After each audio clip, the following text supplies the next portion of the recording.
Gördüğünüz gibi çapalamalar yapılıyor. Şimdi ufak tefek kök çürüklüğü hastalıkları var. Çiftçilerimizin ilçe ziraat odalarından ve ilçe tarım müdürlüklerine başvurup ve tohumu aldıkları firmalardan ziraat mühendisi isteyip arazilerini kontrol edebilirler. Beyaz sinek dediğimiz pamuğa zarar veren yaprağa vurup oradan verim zamanında rekolte kaybı yaşanıyor. Ona çiftçimiz dikkat etmesi lazım. Şimdi en önemli unsur ve kaçırdığımız toprak analizi. Yani toprak analizi, Tarım İl Müdürlüğü'nün toprak analizi laboratuvarlarında yapıp ondan sonra ona göre kimyevi gübre kullanmak ve yaprak gübresi zamanında yaprak gübresi kullanmak ve sulama, yani sulama sezonunda sulama tam da zamanında ve yerinde yapmak pamuğun rekoltesini artırır. Ondan sonra şimdi çiftçilerimizi pamuk ekme yönlendirmemiz için devletin pamuk primini yükseltmesi lazım. En azından 1 lira istiyoruz. Yani 1 TL. Çiftçi 1 TL pamuk primi istiyor. Verime göre zaten pamuk primi verime göre hesaplanıyor. Biz kilogram başı 1 TL istiyoruz devletten. Bu geçen yıl 75 kuruştu. Biz pamuk üreticisi 1 TL istiyor. Ya biz pamuk çok önemli ve stratejik bir üründür. Orta Doğu'nun petrolü nasıl önemliyse bizim de pamuğumuz ve Diyarbakır'ın pamuğu Türkiye'de en kaliteli Belgama'nın pamuğuyla eşit en kaliteli pamuktur ve pamuk istihdam yaratıyor. Şimdi tekstil fabrikalarından tutun araziye kadar, işçilere kadar iş alanları, iş sahaları açılıyor. Girdi maliyetlerinin düşürülmesi lazım ivedi şekilde. Başta mazot olmak üzere mazot, kimyevi gübre. Gerçi kimyevi gübre de KDV de düşürülmüş ama biz onu alamadık. O çiftçiye yansıtılmadı. Firmalar tarafından zamlarla bu KDV devlet hükümet KDV'yi düşürdü. Doğrudur. Fakat o arayı firmalar zamla kapattılar. Zam yapıldı gübreye. Mazot dünyanın en büyük ve en fazla vergisini ödeyen çiftçi herhalde biziz. Dünyada yok, başka böyle bir şey yok. Şimdi bir vatandaşımız jipine mazot doldurup Uludağ'a tatile gidiyor. Ben de bu gördüğün traktöre mazotu koyuyorum ve üretiyorum. Şimdi biz üreticiyiz. Biz mazotun indirimli mazot istiyoruz. Yani indirimli, artık devlet renkli mazot mu veriyor? Yani boya içine katıp renkli mi mazot veriyor çiftçiye? Ne yapıyorsa bunun derhal ve ivedi şekilde yapması lazım. Bir sonraki husus ilaç. İlaç maliyetleri çok yüksek.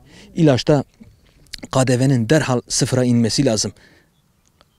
Elektrik, çiftçinin kullandığı, gerçi bizde elektrik yok. Biz elektrikle yapmıyoruz ama yani bizim bölgemizde, mesela Sur ilçemizde, Kayapınar ilçemizde, Diyarbakır'ın diğer bölgelerinde enerjiyle, elektrikle sulama yapan çiftçiden TRT payı adı altında para alınıyor. KDV, ÖTV'nin sıfırlanması lazım. Çiftçi bunu üretiyor. Üreten bir kesim. Şimdi üreten kesimden sen ÖTV alınır mı ya? KDV alınır mı? Şimdi bunlar üreten kesimlerden KDV alınmaması lazım. ÖTV alınmaması lazım. Hele bu boş bir şey olan bu TRT payı. Bu TRT payı nedir ya? Bu TRT payı nedir? Yani çiftçiden TRT payı kesiliyor.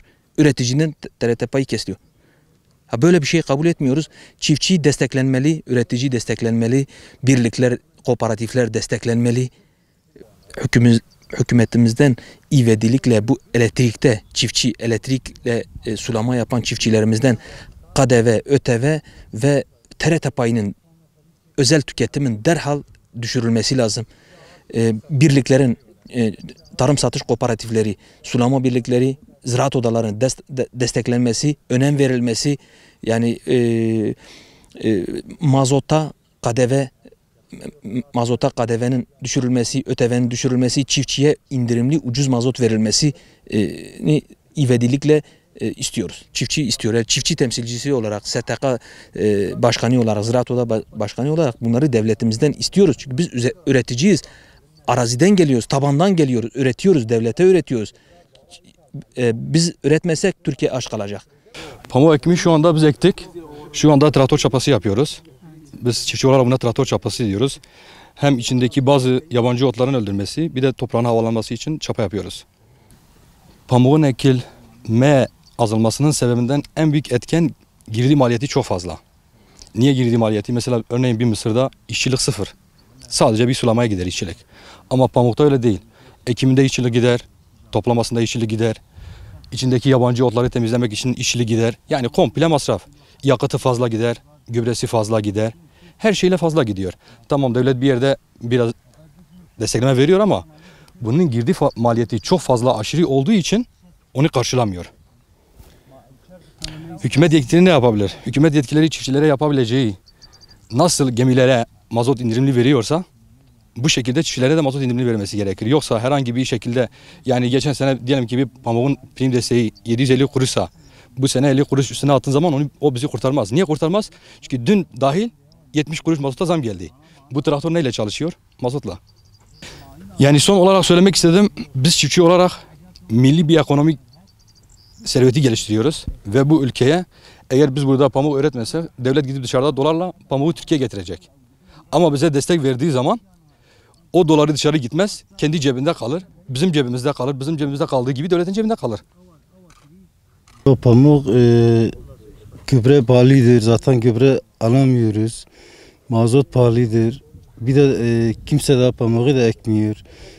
Masrafı çoktur. İşçiliği masrafı çoktur.